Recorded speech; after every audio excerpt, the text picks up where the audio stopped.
Hey, what's up, guys? I hope you guys are doing well. Welcome to drboycetv.com, the home for intelligent Black people.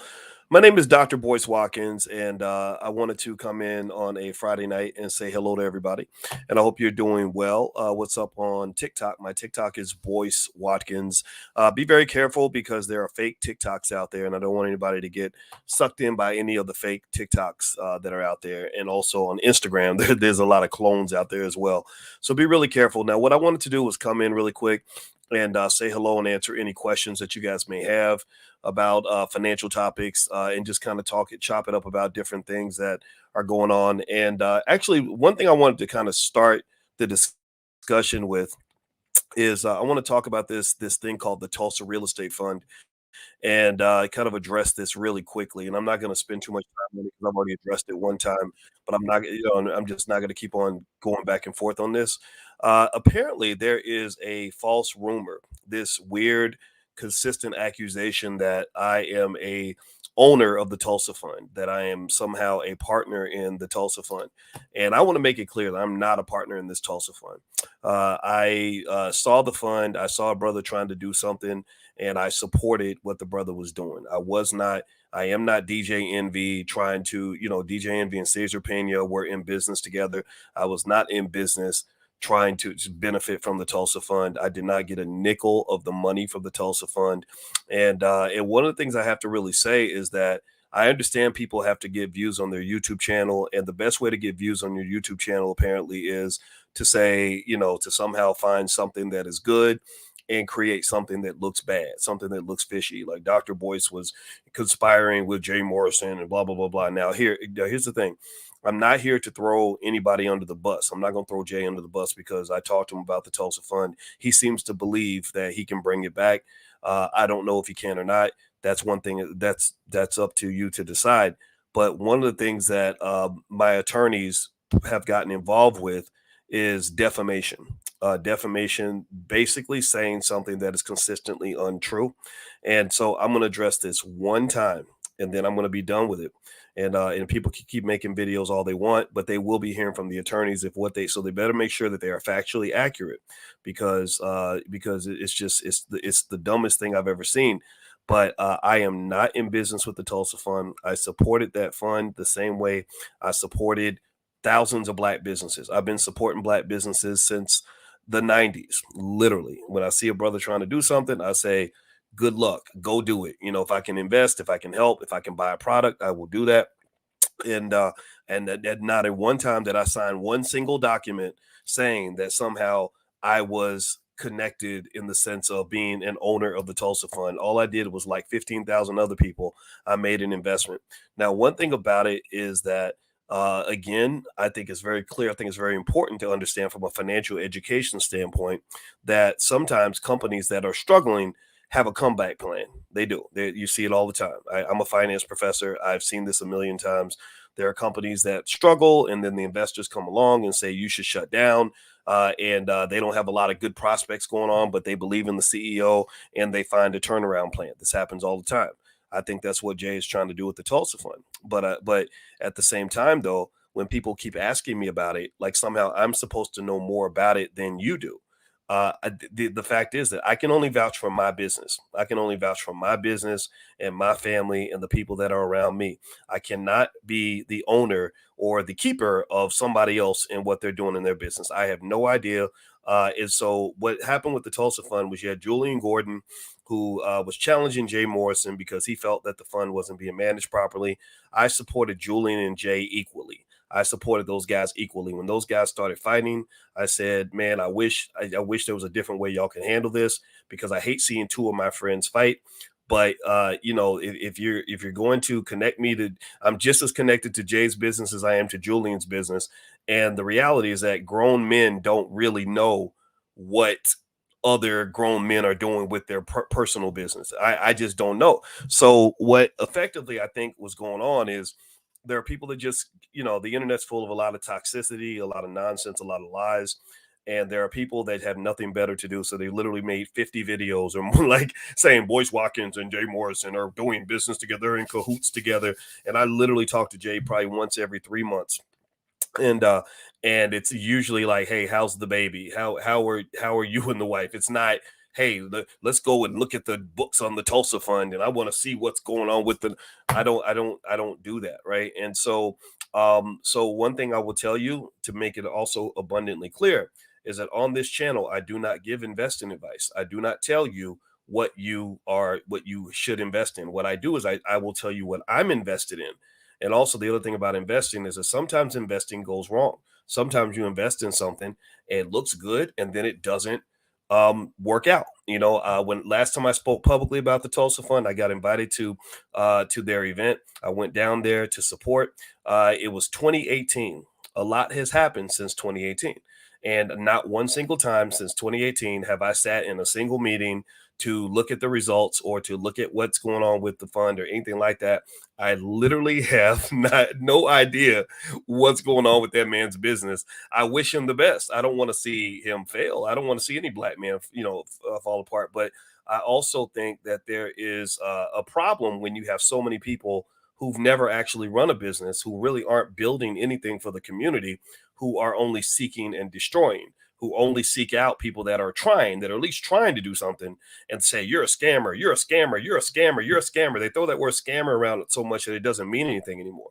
Right. And I think so I will say this again. I hope that they'll stop doing this because I didn't want to have to go deal and get lawyers and all that. But there were people who said, Boyce, you got to respond. You got to respond. And I was like, why? I really don't want to sit around and talk about you know what basically mentally ill people are talking about on the internet. I want to focus on something positive. But it gets to the point where when somebody, I guess because they're trying to make money for their YouTube channel, just makes one video after another, it gets to the point where it becomes defamation. And so if you want to know where I am now, my lawyers are now involved. They're now researching and investigating every single thing.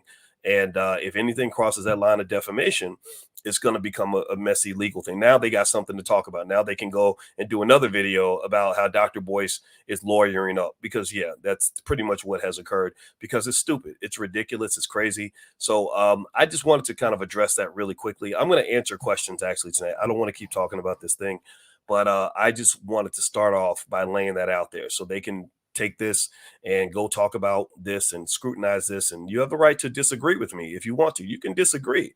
But if you're not doing something better, then your credibility as a critic is minimal. A lot of people, you have so many people that build and create absolutely nothing. All they do is they seek and destroy, and they look for things that people are trying to do, and they say that's bad, and you're a scammer, and you're a bad person, you're a bad person, and it's just built on such toxic, crazy energy. You can't build a community off this. You can't build wealth off of this. Why not go to a brother and say, hey, I'd like to help you do better, or I can help you solve your problem. Instead, it's just, you're a scammer, you're a bad person, and I don't like it. It's very immature, and I'm just not a fan of it. I want to be a grown ass man. That's what I want to do. All right, so let me see here. Let me look at some of your questions. You should honestly distance yourself and stop addressing questions for Tulsa. Yeah, actually, I've already kind of done that, Faith. I don't address. I address the question to the point that it pertains to me, and I think that because I'm some sort of big fish in the eyes of some people, they can get a lot of views on a video saying, "Look at Dr. Boyce, he's scamming," right? Because it's so different from the image that I built up to this point. Because people have seen my work. You can't pretend. You can't pretend. You can't fake 20,000 videos that you've done, and millions of people literally that can say my financial life is better because I was listening to this guy. And so, effectively, I guess there's something to just sort of presenting a narrative that's so different from the narrative that so many people have seen. But shoot, I mean, with me, what you see is what you get. I ain't perfect, but I'm just a guy doing his best. I'm a finance professor. My PhD is very real. I had battles at Syracuse University, like a lot of black people have when they work at white universities, and my battles centered mostly around my commitment to the black community. I felt that they were racist, and I fought them on. I fought them tooth and nail all the way out the door, and then I left, and we created the Black Business School, and now we've reached millions of people. We got it done. We built something, right? So I would encourage anybody who just isn't any engaged in that level of immaturity, just understand the black community has to grow up. You got to grow up. You can't just sit around gossiping about each other. talking crazy about each other, sitting around like little children. And, you got 50-year-old men on the internet acting like kids. That's embarrassing, black people. I don't know if anybody else feels this way. I'm sure that'll be yet another. I'm sure they can, they'll make a video about it. They love to make videos about it. I mean, I don't care. I don't watch any of them. It's fine. But the only ones I watch, again, the only ones that my lawyers will watch are the ones that are slanderous. So just know that is a factor now. That's now in play. But at the same time, though, um, it's if you don't like me, that's okay. A lot of people don't like me, but I really encourage you to look at yourself, look in the mirror. And if you really scrutinize these individuals that are doing the most mudslinging, and you look at their track records and look at what they've actually created, look at what they've built for black people, it's nothing. There's nothing there, right? They're just kind of clowns, or they just like to make jokes, and the black man is always seen as a clown. The black man has always been seen as a joke, just like a little kid. And so you're like, well, it's the same old stuff, right? So let's see here. Next, Lisa Parker says, "Stop explaining yourself, Dr. Boyce. You do not owe any explanation. You truly are a really great person, sir." Well, thank you, Lisa, for saying that. I appreciate that, and that's what I observed actually. I stopped letting it bother me, because I was really kind of like a little upset. Like, wait a minute, why are these people are telling these lies, and people are believing this stuff, and people are coming up to me and saying, "Hey, you took this from black people from the Tulsa Fund." I'm like, I didn't get any of that money. What are you talking? I don't even work in that company. I don't. And it bothered me. I'm not gonna lie. Nobody likes to be lied on, right? But then what kept me focused was I realized that the people that believe in me, they've just seen enough. I've already shown them who I am. And I was distracting from it was ego that would make me distract from the purpose of what we're doing, to sort of address immaturity and nonsense.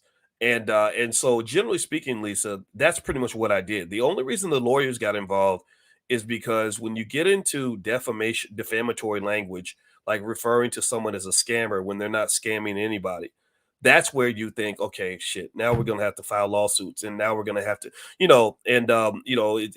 Cardi B had to do that. Cardi B had an issue with Tasha K, and I know Tasha K, but I mean, I think Tasha knows that she messed up, because she kept on going with the same thing, and it just got to the point where it was just kind of messy. So let's see here.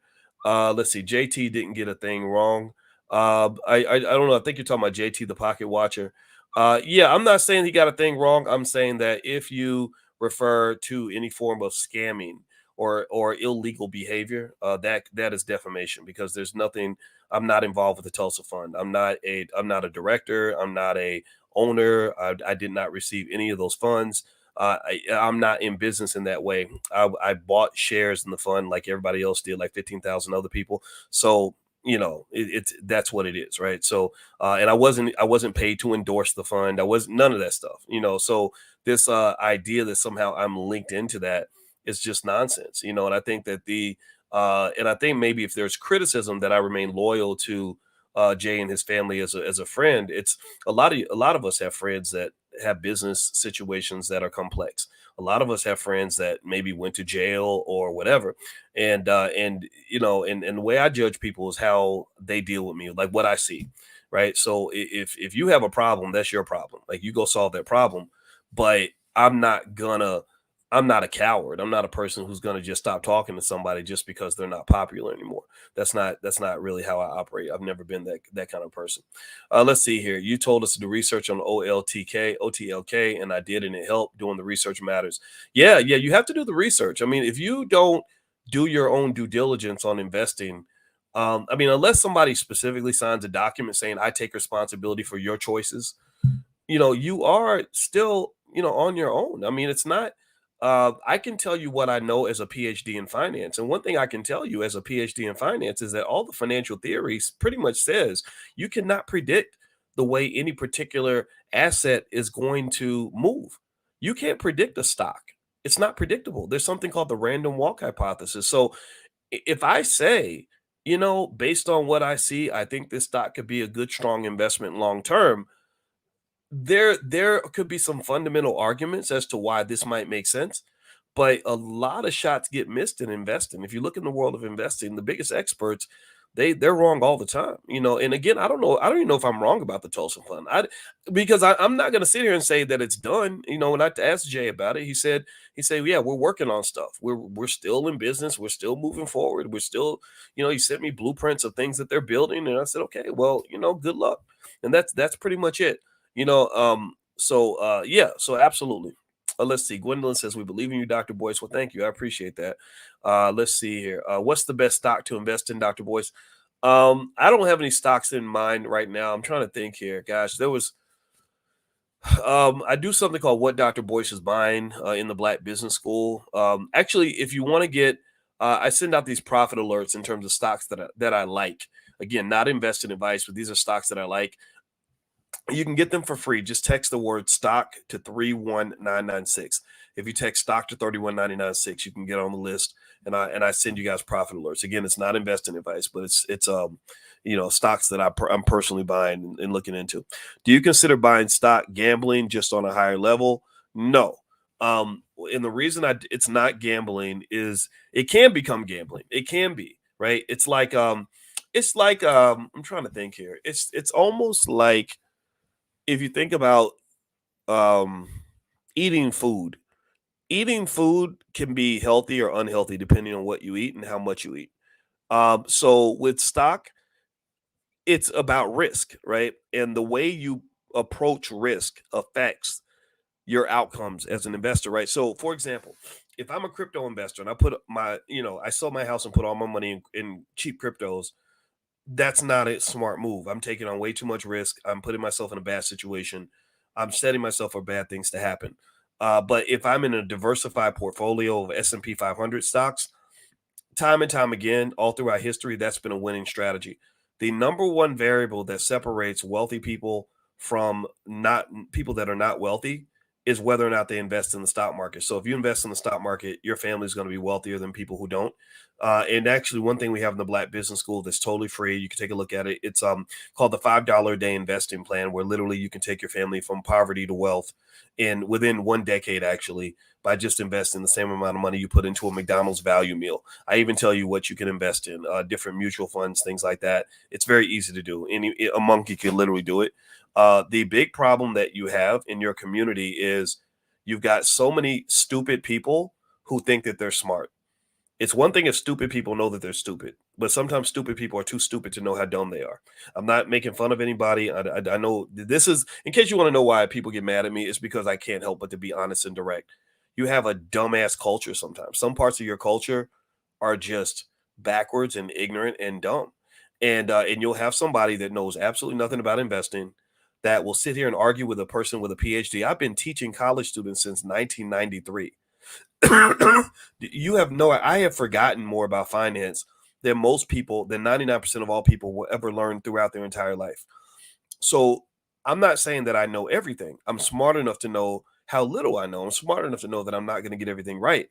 But when you're sitting there and you don't even have an associate's degree in finance, but you're arguing with me, I don't even understand that. Like, I just don't get that. I'm not saying that I'm 100% right all the time. You could disagree. You could say, well, you know, I don't really know if I like what you say. I get that.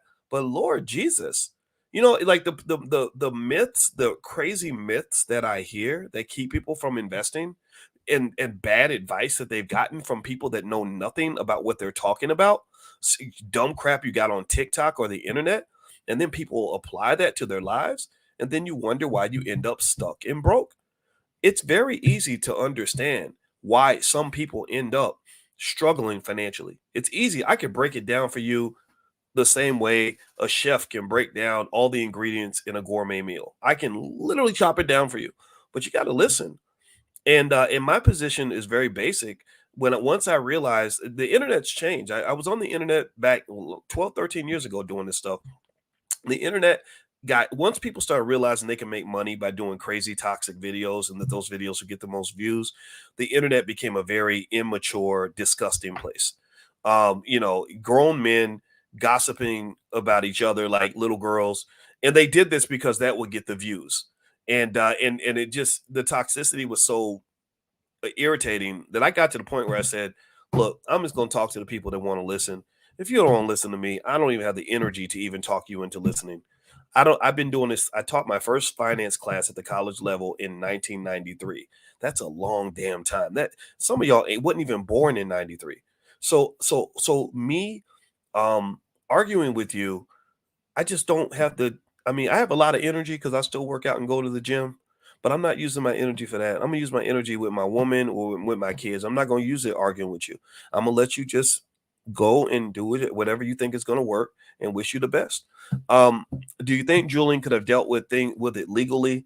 Yeah, I think so. I think that a legal solution would have been better. I think people like messiness. And even though Julian and Jay, they're my friends. I don't change my friends based on people's opinions. Um, Julian was at the All Black National Convention. I invited Jay too. I'm not going. I'm just not going to change who I am based on gossip and people you know getting mad.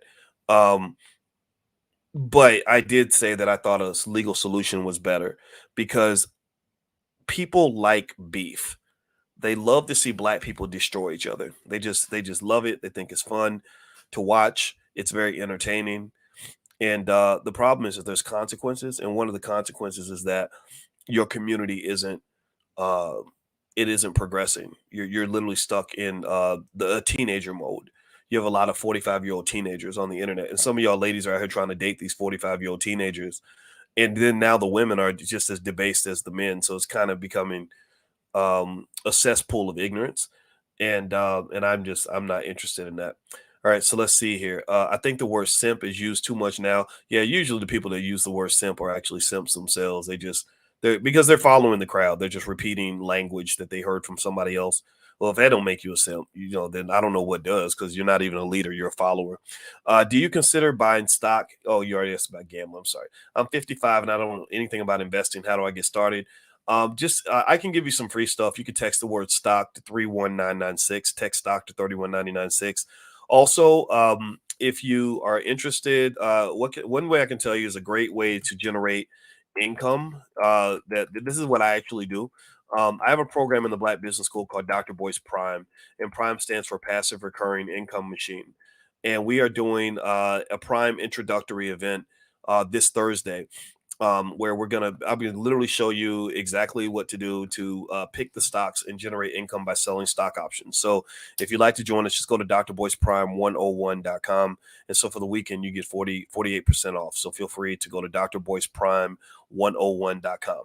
Let's see. LW says, I see Dr. Boyce skipped over my comment. LOL. I didn't skip over that comment. Ha ha ha. I just missed the first one. So you might have to just cut and paste it in again.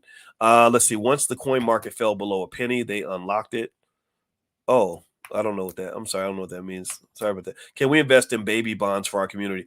That's a good point, actually. I think bonds have made a comeback. Bonds have made a major comeback. And when I was a kid, my grandmother used to buy savings bonds, and that was back when the interest rates were much higher. So savings bonds made a lot of sense back then. Then they stopped making sense because interest rates got so low that it became pathetic how low the income would be or the growth rate would be for the bonds. Well, that's kind of changed. Now you can go and get a risk-free investment, very low risk investment for that gives you a really high ROI. If you buy like a 20 or 30-year bond for your child and or maybe buy them like every birthday, every Christmas, that's what my grandmother used to do. Your child's gonna have all kinds of money by the time they hit 20 or 30 years old. I mean, it's straightforward, it's an easy play. Just, you know, um, and so the other thing too that I was explaining to people is that the average new car note is over $700 a month. If we loved our kids as much as we love our cars, and invested the same amount of money as a new car note in the S&P 500, even if you were randomly picking stocks, even if you didn't know what to buy, you just picked stocks in the S&P 500 randomly, you would literally have an insane amount of money in about 20 years. In about 20 years, you'd have several $100,000 for your child. So what this really does, and this is important to understand, is that what you're really doing is you're helping them escape the trap. We like the trap. We love the trap. Educated people, they're in the student loan trap. People from the hood are in the hood trap. We have trap music. We celebrate being in the trap because being in the trap is part of what we have defined to be the narrative of being black in America. And what I'm saying is, I encourage you to break that thinking and get your kid out of the trap. If your child has $300,000 liquid and they're 22 years old, they'll never have to go and worry about going to work every day and having a racist boss, or stuck with student loan debt that they can't repay, and all the stress that comes with the financial, or having to sleep with some fat dusty man because he's helping to pay the rent. Like, really, like people, money is power, and people that have more money than you have a lot of leverage over you, and they can control your life.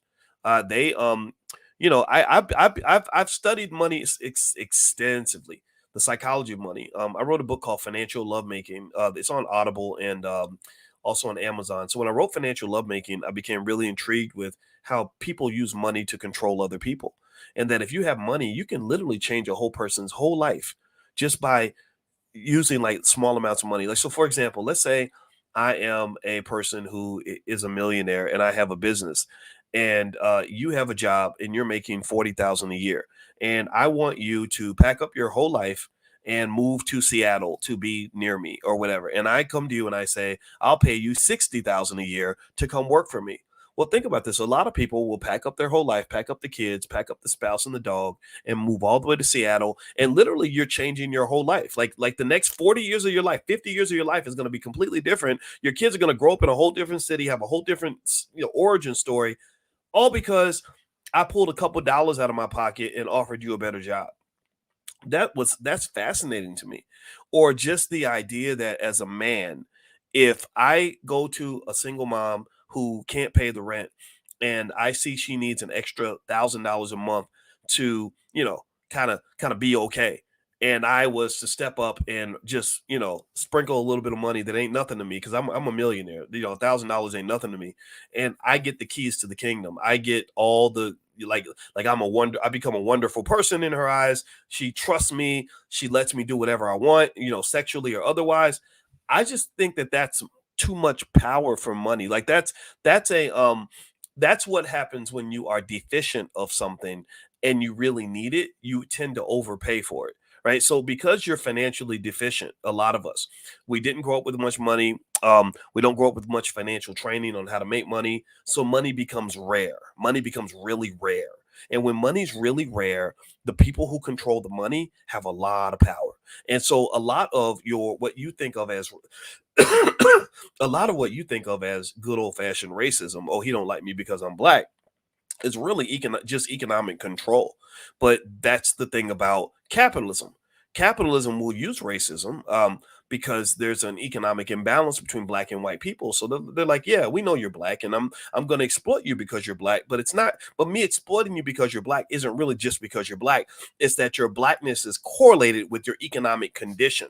Because if you are a black person who is able to escape the trap, and you're not in an economically vulnerable position, it is much, much harder for me to exploit you as a capitalist. Do you understand what I'm saying? I hope this makes sense. All right, so let me see here. LW says, you're criticizing Umar Johnson for trying to build his schools, even though there have been setbacks. Yeah, well, you know what? I stopped talking about Umar schools a long time ago. The last time I really did an extensive critique was 2015 or 16. So you got to, like, I mean, come on, it's 2023. Now, when people have asked me about Umar's school, I've been honest about Umar in the school. I've been honest to say that it's not criticism. See, y'all got to stop thinking that somebody giving an honest critique is hating. Like, stop. You need somebody to hate on you if you're fucking up. If you're not doing it right, you need somebody that's going to step up and be like, okay, let's do this better, right? So what I'm going to say is, with Umar in his school, I never really. Only time I got really mad was when Umar was really mean and disrespectful to me, and I think he thought that I was just some guy that wasn't going to say anything, and he kept on poking at me, poking at me, poking at me, and then eventually I said, "I'm gonna be honest. Your school thing sounds like bullshit, because you've been talking about this damn thing for years and been collecting all this money from people. Ain't nobody seen the school." Now, here's the thing. There's nothing I've ever said to or about Umar or anyone else. Any other person that has ever disagreed with me, there's not a single thing I would say on a YouTube channel that I would not say to that person to their face. What tends to happen is that when I see these people, they walk away. They don't want to be face to face with me. But I was raised by a man, and I just fundamentally believe if I say something about you without you being around, I should be able to say it if you're there. So here's what I would say is, since we're talking about Umar and it's Friday night and we're having fun, um, let me give you my honest breakdown of Umar and the school. I'm gonna start with something good. Umar Johnson is incredibly talented. He's the best orator I've ever seen in my life. He's one of the best speakers on the planet. That's what makes him resonate with black people, because black people, we love those magnetic speakers, those people that can really get us riled up and everything else. Where he struggles is in terms of, at least years ago, maybe he's evolved since then, but there was a character development issue, in the sense that if you're doing something that big, and honestly, Jay Morrison, I told you, Jay's a friend of mine. I know these people. I know all these people. Um, Similarly, both of those guys, I think, should have had a board running their projects. Neither one of them had a board.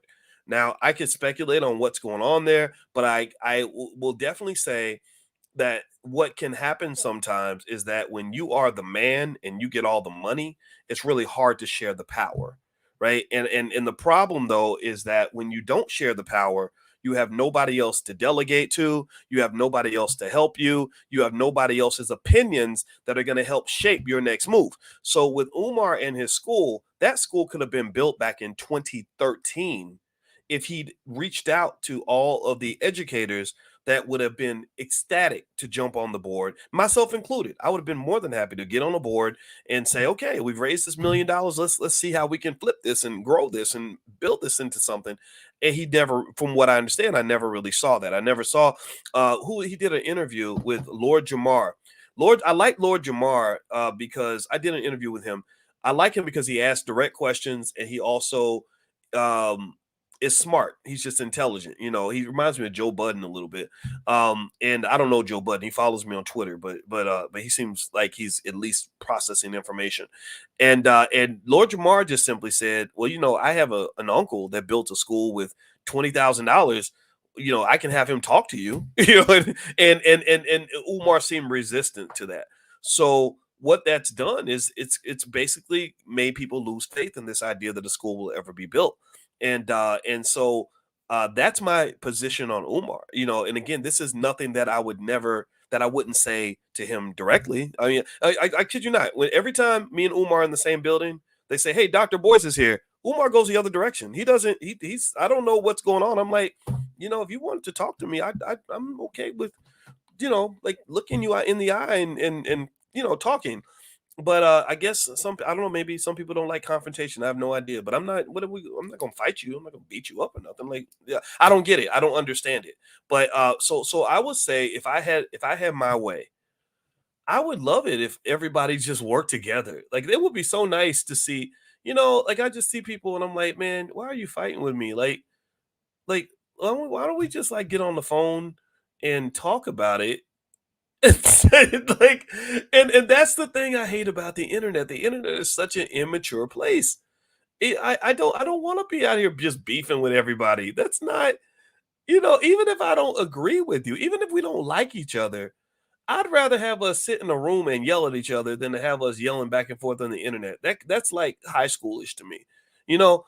And so, even when it came to this nonsense with the Tulsa Fund, there's a few YouTubers. There's a guy named a comedian. I guess he's a comedian named O'Shea Jackson or something, which is weird because Ice Cube's name is O'Shea Jackson. I don't think that's his real name, but and there's a couple others. And I've told them flat out. I said, if you think that I am somehow making money from the Tulsa Fund, you can have me on. I'll come on your channel and answer every single question you have. Like, don't ask a question and then answer your own question. Like, if you have a question for me, ask me, and then right there, I will tell you. I have nothing to hide there. There's nothing. And you're right. I mean, the obsession and what it is though is I think I know where it comes from. It's really about money. YouTube is a big money maker for a lot of people. Like, that's their only source of income. So what effectively I don't make a lot of money on YouTube because a lot of my channels get demonetized. Like, we got Fly Nubian Queen that got demonetized, right? I just talk to YouTube because I like talking to people. But generally speaking, um I think that's what it is. I think it's money, right? So I think that if you had a world where YouTube channels were demonetized and people weren't able to make money lobbing bombs at each other across the field, um, a lot of that stuff would probably tone down. They've incentivized. It's almost like that war in the Middle East. You know, when the U.S. is buying weapons for one side and then giving money to the other side too, like you're literally funding conflict. Like I don't understand why we're spending tens of billions of dollars on that damn war. I don't like that at all. You know, so it's kind of the same thing with YouTube. YouTube is funding like this chaotic war, and I just don't want any parts of it because I'm trying to grow up. You know what I mean? Like I want to be a grown man before I die. I don't want to be a I don't want to just be like a YouTube beefer. Like that's not. And I think also you have some people that never really had a voice before. Like nobody ever really listened to them before. They couldn't get on TV, couldn't get on the radio, so they get a YouTube channel and they get 30,000 followers. And suddenly it's like, I now this is my chance to scream and holler about all the things that piss me off. And I would say also that that really speaks to the need for therapy in our community. You have a lot of trauma that is undiagnosed. A lot of trauma. You see a lot of trauma responses. Whenever you see somebody screaming and hollering and going crazy and cussing people out, threatening to beat people up and whatever, and doxing each other and all this other stuff, that's toxicity that spills out from a lack of healing that has occurred as a result of your trauma. And I'm traumatized too. You know, a lot of us are. All right, so let's see here. Let's see, Dr. Boyce, do you watch RJ on Amoral Minds? He talks about you. He said he's making a show on your new book. Nice, nice. Well, tell him I said thank you. Yeah, my new book. It's called The 10 Commandments of Black Economic Power. It is now available also on Audible and Amazon. So, and also drboycebooks.com. If you want an autograph copy, you can go to drboycebooks.com. So, I also have some other books, The New Black Power, 1, 2, and 3.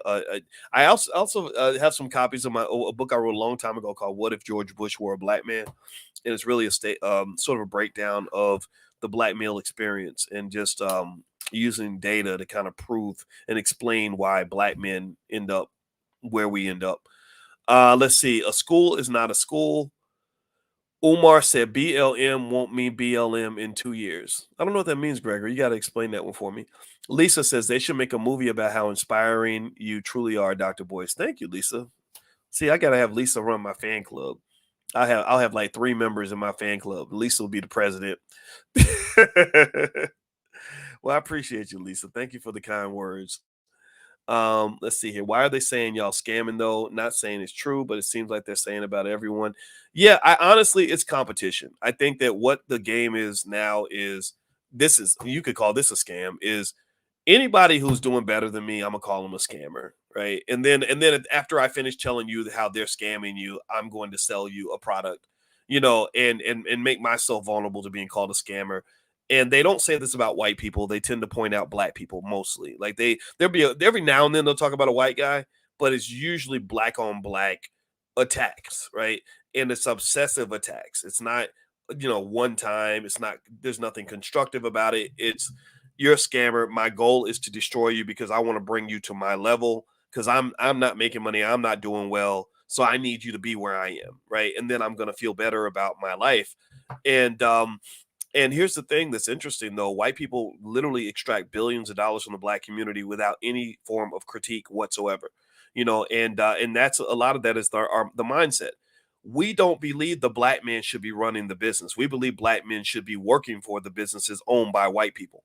So if you see a black person that is, you know, running, trying to build something, trying to run something, let's say they make a mistake, well, it's easy to say you're a scammer, you shouldn't be in business because I fundamentally don't believe black men should be in business anyway. You should not be collecting my money. The white man should be collecting my money, not you. Nigga, who are you? Who the hell do you think you are asking me to pay a tab or asking trying to sell me a product, right? And I just encourage you to kind of, for those that can really understand what I'm saying, I encourage you to just notice the difference. Pay attention to how often you'll have people call black business owners scammers, but then if you look at their channel and you look at all the people, and by the way, these videos get lots of views. Again, it's connected to the money, right? If I call someone a scammer, there's a lot of viewership there. And I told you, I have to get my lawyers involved because the Black Business School does excellent business with lots of people. We're very good at what we do. But here's the other thing too. Businesses make mistakes. And when a business makes a mistake, that doesn't mean they shouldn't be out of business. It means they have to maybe correct the mistake, and there's no room for growth. I think I saw some people, I saw a few people saying the earn your leisure, those guys were scammers.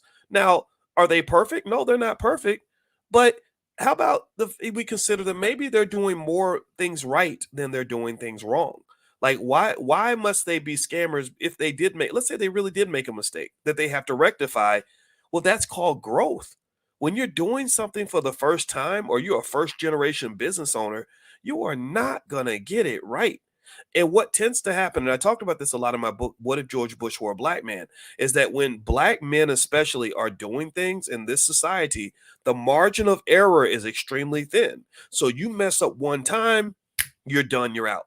White guys, they get second, third, fourth, fifth chances. Donald Trump's declared bankruptcy hundreds of times. Hundreds of times. Elon Musk has declared bankruptcy before. Elon Musk, in fact, Tesla almost went bankrupt because Elon Musk almost ran out of money. I don't know if y'all know that or not. And the SEC was going to investigate him again, scammer, criminal, all these labels you might want to use.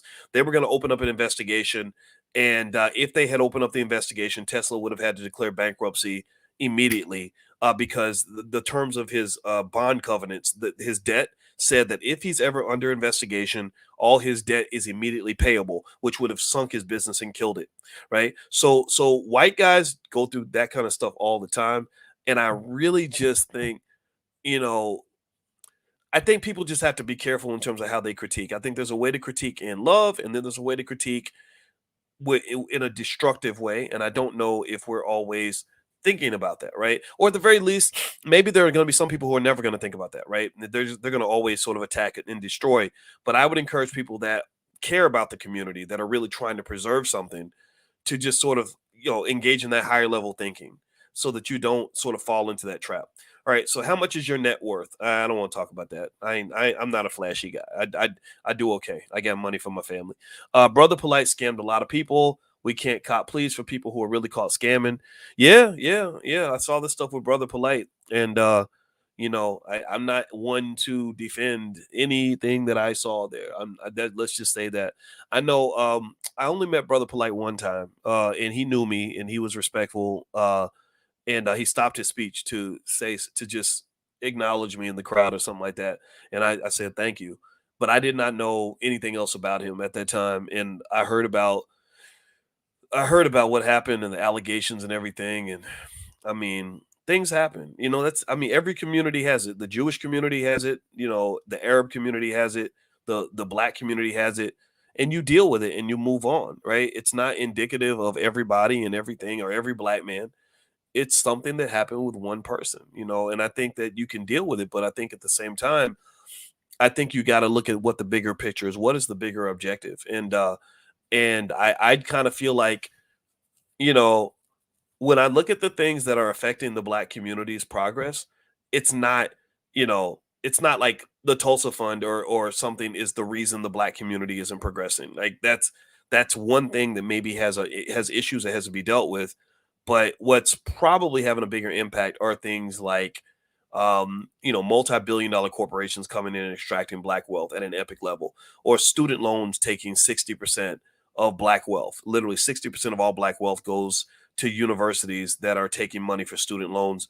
And I don't really see a lot of people really sort of directly trying to address that as really the multi-trillion dollar scam that it is.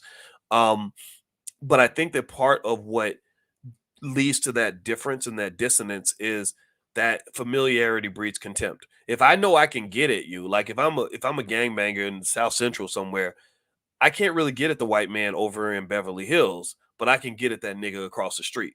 And I think that's what the mindset is. It's like I can't really get at Harvard University and Stanford and Yale, but I can get, I can go get this guy, right?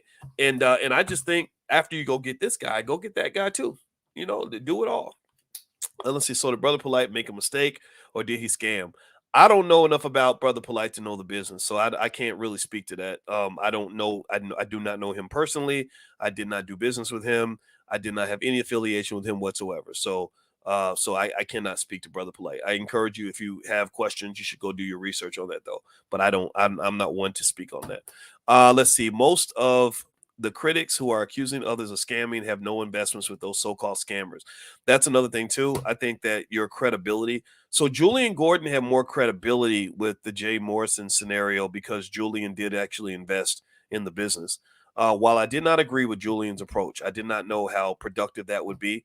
Um, I understood his concern, and I also let both of them know that I felt like they should be talking to each other in the public forum. So because I know these guys, and I kind of supported both of them in the sense of saying, good luck. I support a lot of hundreds and hundreds of black men and women. I've just supported a lot of people. And so, yeah, to some extent, there was a role I played in that. But at the same time, that was between them. It was like, okay, well, y'all figure it out. So that was my position on that. Black people want to blame other black people who are doing something as the reason they cannot get ahead. Yeah, that's true. You do see a lot of that. Let's see. Hello, I may ask an unrelated question. What audio interface are you using? Oh, you know what? I'm using StreamYard actually, but actually on TikTok, it's just my phone. I don't I have a real ghetto setup. It's not overly complex. It's just like I just make sure I have enough light and enough sound. So I got a microphone in my StreamYard, and then I have cell phones. I have two cell phones. So that's how I go on Instagram and TikTok. It ain't nothing fancy. Let's see. You can't cop pleas for people who are caught scamming. I tried to donate to the Tulsa Fund. They told me I had the wrong number. Red flag. Yeah. I think that if the Tulsa Fund isn't for you, you shouldn't do it. I never told anybody they should do it. So I agree 100%. All right, let's see. I'm aware that option trading is the best and safest method, but I don't want to miss out on the chance to 10,000x. Yeah, sometimes you can, but just be careful because a lot of people lose a lot of money buying stock options. I don't buy stock options; I sell them because I like consistent income. I don't need the 10x. I just want to get my 2x, whatever. Right? I'm a bird in the hand type of guy. And so, by the way, so on Thursday we are doing that introduction to how to make money by selling stock options. If you want to go to drboyceprime101.com, that's drboyceprime101.com. You can join us. Also, if you text the word stock to 31996, I'll also send you guys a link this weekend where you can join us on Thursday. We're going to get started at 8 p.m. It's an hour and a half. All the material is yours for life. So if you'd like to, in that class, I will show you some investments you can make right now that would generate income for you. So feel free to go take a look at that. Let's see. Dr. Boyce, you seem like an all right brother. I hope our business paths cross one day. Thank you. I hope they do too. I appreciate it. I think speaking on what you say, I'll tell you, one of the toughest things about being in this space is that a lot of people come by and they ask for my help. They ask me to, Dr. Boyce, can you support this, support that? And I had a hard time really balancing how much I should support things because, like because one reason was having to do with the Tulsa thing. It was like I supported them the same way I've supported hundreds of other people. And I was like, well, how can I support Black business owners if people are gonna hold me accountable for every single black business owner that I meet, right? And the balance is that you don't want to get to the point where you just say, you know what, I'm not helping nobody. I'm not saying nothing about nobody's business. I'm not telling anybody to support nobody because, because it's like, well, if that's the answer, like, do I have to go through and scrutinize every single business and follow every ounce of their financials before I even say, hey, go check the sister's product out? That's the hard part. That's really honestly the tough decision making that happens. So like when people come up and they're like, "Hey man, can you help me?" It's like, well, what does that mean? Like, if I help you, does that mean that now if you do something crazy, people are going to assume that I knew what you were doing? And I don't know what the balancing act is with that. I don't know what it's because I get it if it's one thing like with FTX, you have people that got paid money to do commercials to tell people how safe and wonderful FTX is. I never got paid anything to endorse the Tulsa Fund. I don't get I wish I had opportunities like that, but I don't get those. I have to find other ways to raise money for us to do things. Um, I just helped the brother out, and I was like, yeah, okay, he seems smart, seems like it's a good idea. I'm gonna invest. And I think that it's and here's the other thing too. I think it's important to just remember though that the Tulsa Fund's not dead yet. It's not a dead business. Like they really are working to try to improve it, and I'm hoping that they do improve it. I'm not going to sit here and talk about it like it's past tense, because they don't believe it's past tense. They have a bunch of people over in the Black House. The Black House, by the way, is a beautiful building. If you haven't been to Atlanta, you really should go check out the Black House. That's one investment that they did make. I don't know what their revenue stream is from the Black House, but it's nice. It's really nice. And they bring boys in and mentor the boys and all this other stuff that other people like. I guarantee you that none of the critics doing nothing like that, right? They bring in hundreds of boys every Saturday and mentor these boys that don't have fathers. And again, I don't think that necessarily would justify every single thing that they might have done wrong. But I think that if you're going to criticize someone for what they do wrong, you should also acknowledge what they did right. If all you can do is point out the things that someone did wrong and you can't even notice anything they did right, that speaks to the idea that perhaps your critique is not coming from a genuine place. So, and then also, if you are ready to critique other people's business, but it's a critique that you would not be able to withstand yourself, that says a lot too, right? A lot of people throw rocks from glass houses. So what I ask is like, but when you come gossiping to me about, where another black man failed or another black woman failed, I'm going to look at you and say, well, what are you doing? What are you doing that's better? Did you create a fund that is more effective, that's buying real estate, that's actually generating income for people? Or are you just a person that is seeking to destroy things? I think it's important to know the difference between the two. All right, so let me see here. Can you shout out my daughter, Nora Bias? She stayed up to watch you. Oh, wow. And you got your daughter. How old's your daughter, Michael? Well, tell Nora I said, God bless her. I love that. I love when you have family ventures where you get together as a family and you do things like this together. I think that really helps you to um, build a legacy, and I think it helps you to bond. And I think it's part of the economic culture that I hope we will embrace as people. In my book, The 10 Commandments of Black Economic Power, I talk extensively about these little things that you can do that will do wonders for your economic legacy. I mean, she's 10. I mean, Nora's 10 and Michael's her dad. I mean, you're bringing a 10-year-old into like high level economic conversations like this. You'll understand. I know a lot about finance. I'm not a stupid person. I didn't even meet a college professor until I was 19 years old. So when you're introducing your child to these ideas at the age of 10, and I already know some of these ideas are very high level. I mean, I can't help it. Sometimes I don't even think I'm doing it, but people tell me you're talking over people's heads, and I'm like, I don't think I am. I think I'm just, and I'm not talking over your heads, right? But there are people who feel like, oh, well, you're being uppity because you said your channel's for intelligent black people. And I was like, so the word intelligent scares you? Like that intimidates you? You're used to black people being stupid? Would you prefer that I say this is the channel for dumbass Negroes? Like, is that something that you would like? Or this is a channel for Negroes who like to get ignorant, y'all? Like, I don't want to be ignorant. I don't want us to be stupid.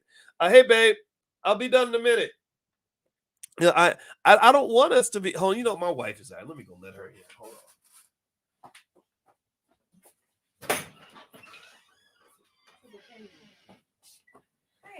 Hey, babe. Okay. I am live now. So. Oh, why did you open the door? Well, because you knocked. Oh, well, no, I'm. Well, so they can all hear you talking too. No one can see me though. They can't see, but they can hear you. Okay, I was just gonna ask you. I wanted to run in the morning at 7. Okay. At the INM. All right. Okay. Well, let's talk about it. Though. Okay. All right, baby. I'll see you in a little bit. Good night. I'm sorry. All right. Okay. See, look, she up here knocking on the door. She doesn't even know that I'm live. I'm like, what are you doing? So anyway, this is life in the house of Boyce Watkins. Your sign says please knock. I know, baby. I know. So yeah, but I really think that I think that we should have spaces where it's okay for us to be black and intelligent. I'm getting sick and tired of everything being, just like a race to the bottom. I really am. I'm tired of us. I'll tell you said hi. I get sick and tired of us just wanting to be the clowns of the world. Like, I mean, I think the thing that we don't understand is how crazy they got us looking. I think it all goes back to the music, what they did to the music.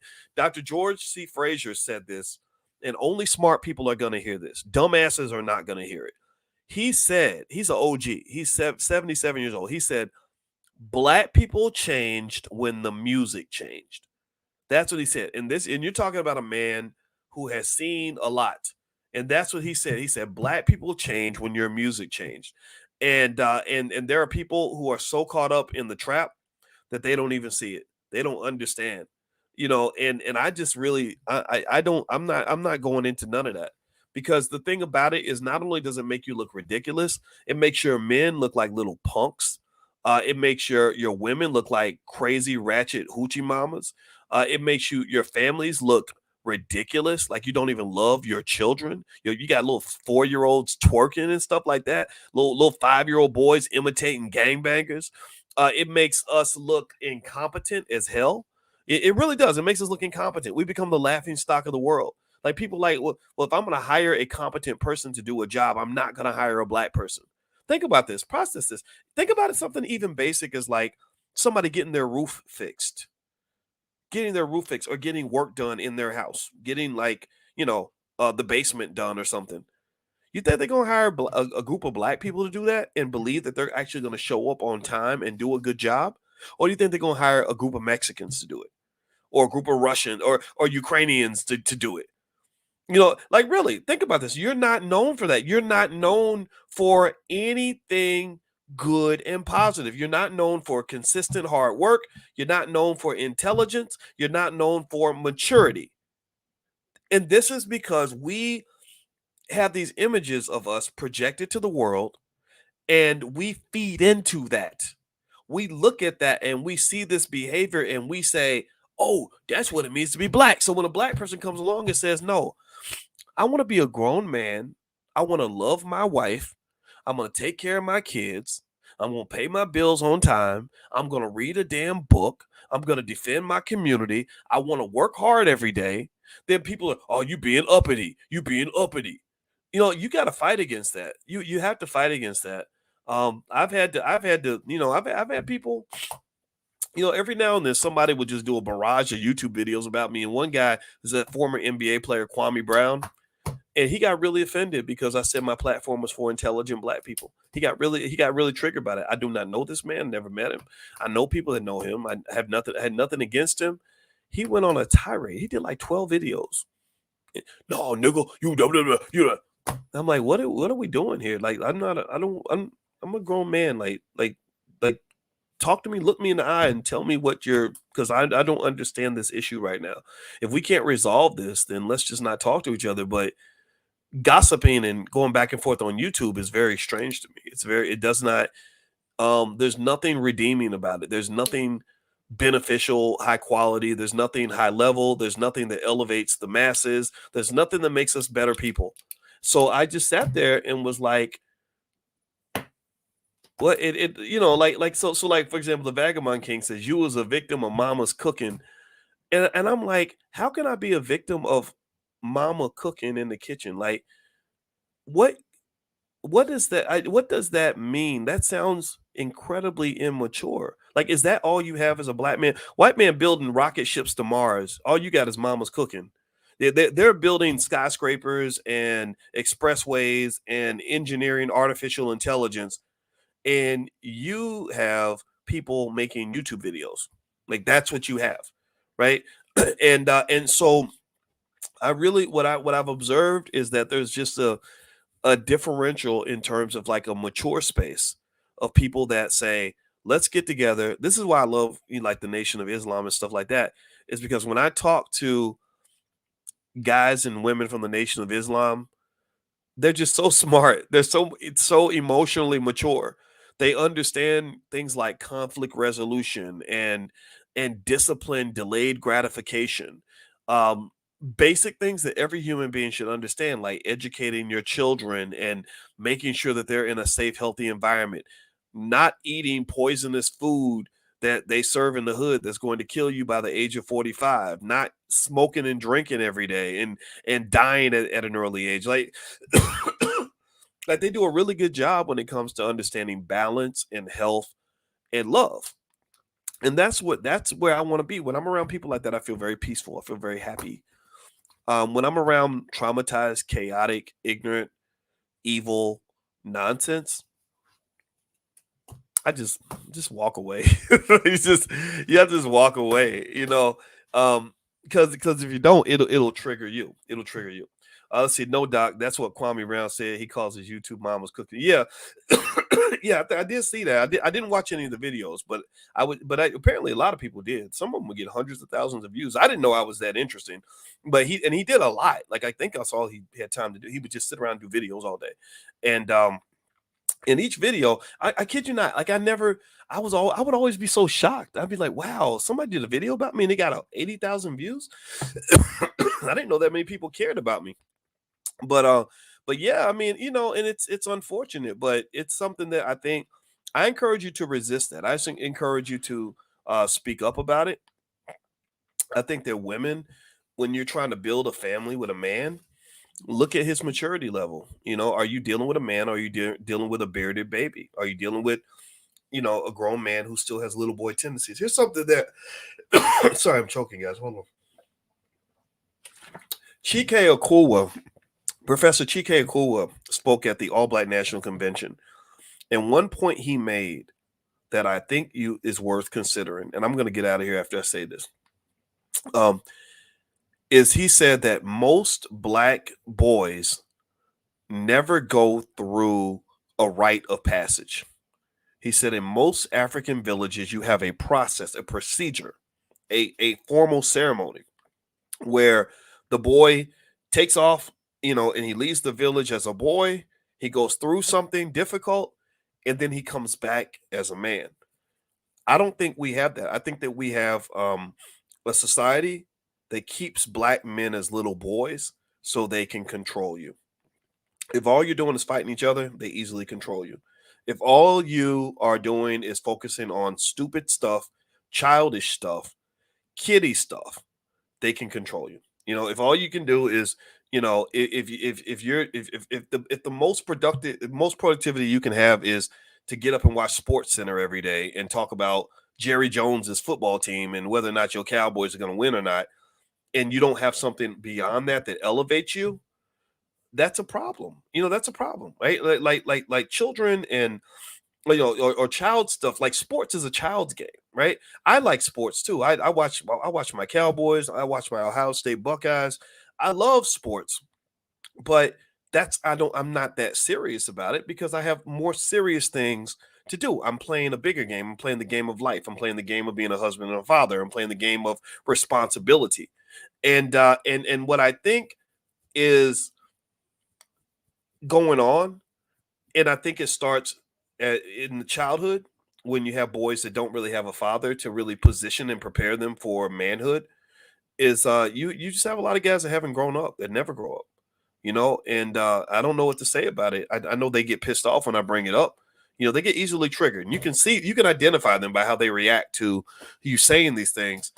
But if you think about processes like this, ask any 42-year-old black woman who's single, ask her, what's it like on the dating market? What kind of men are you meeting when you're going on dates? And I bet you that 9 times out of 10, she's going to say, oh my God, it's an absolute nightmare. And part of that is because she's meeting a bunch of bearded babies. She's meeting a bunch of 40-something-year-old men who have never matured, who never were forced to grow up. And that's just the reality, because the women grow up a little bit more. Now they're still distorted though. When you don't have the father in the house, everybody's affected. By the way, everybody's off balance. So there's an imbalance with the woman too, in my opinion. But one thing the women don't have a problem with is maturity, because they've had mentorship. Their mothers mentor them. Like our daughters are mentored by their mother. Their mother does not tolerate foolishness. She does not let them remain as children. She forces them to grow into women, right? but the boys that don't have that father there, some of them literally are mama's baby. And this dude will be 47 years old, still be mama's baby.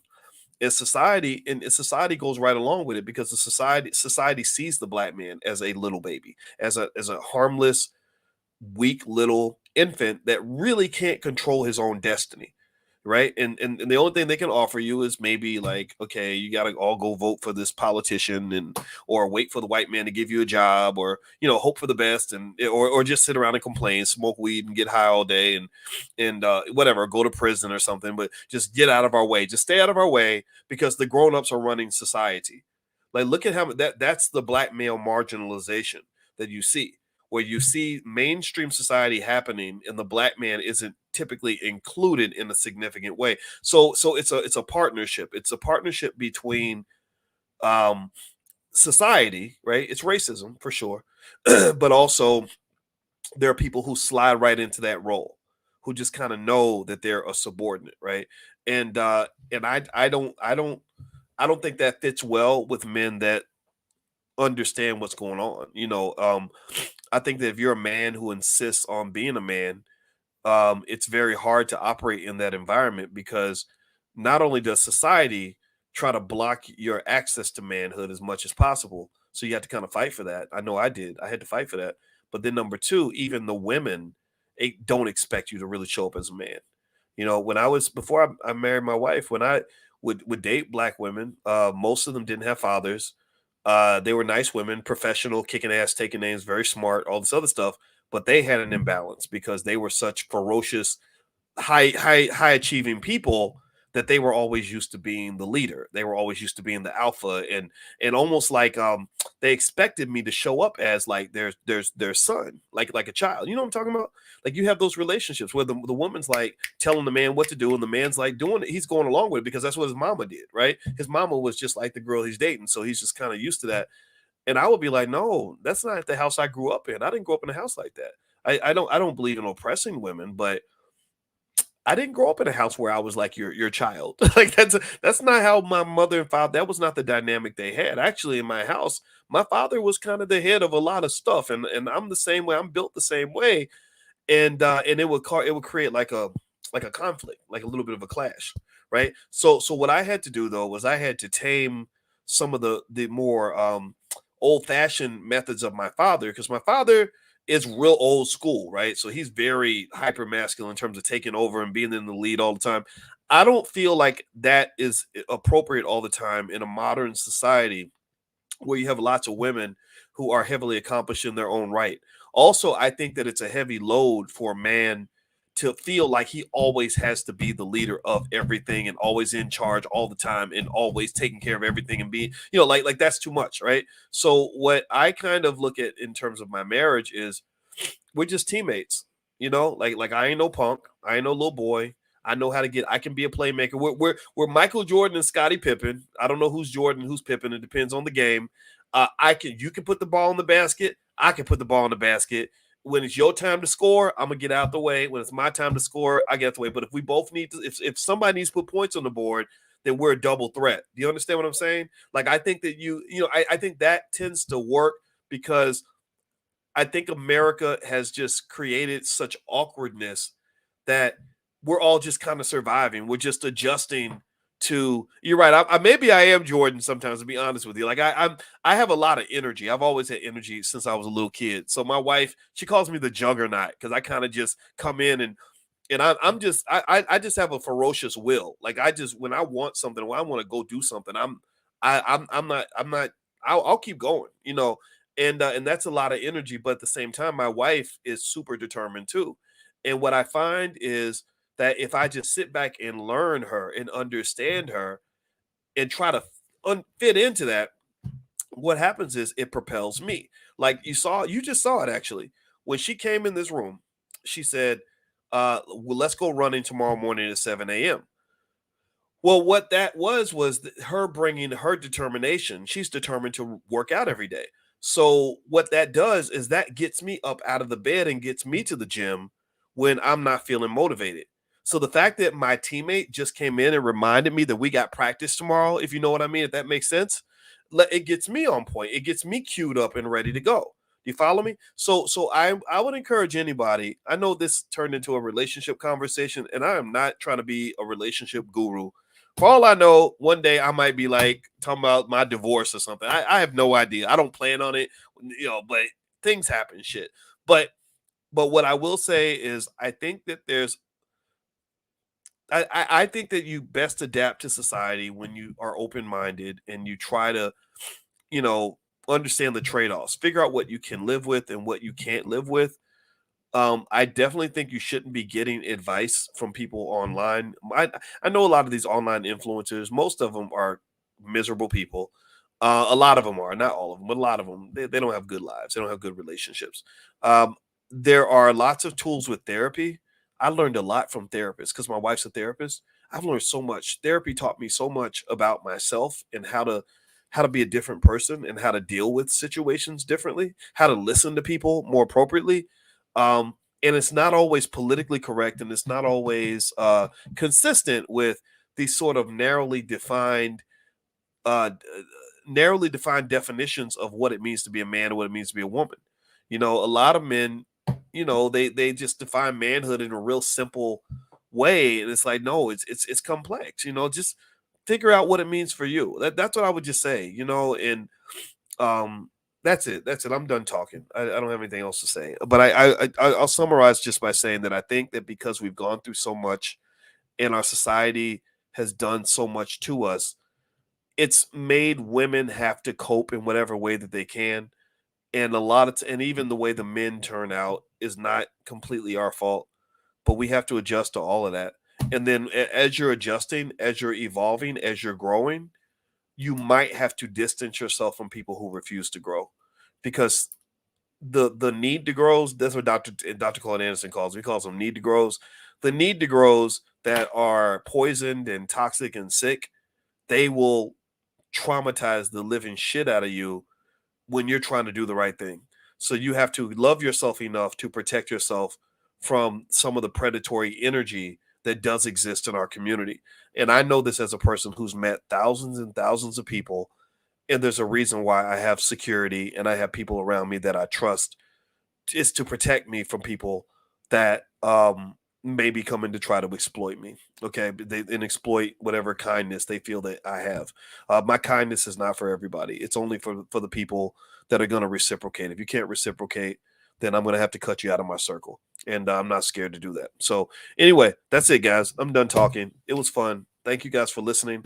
We're gonna do the options class on Thursday. If you want me to text you the information, just text the word stock to 31996. Text stock to 31996. I'll send it to you via text tomorrow. Also, if you want to take a look at my book, The 10 Commandments of Black Economic Power, you can go to drboycebooks.com. So have a good night, everybody. Thank you so much, and I'll see you soon. Take care now. Peace.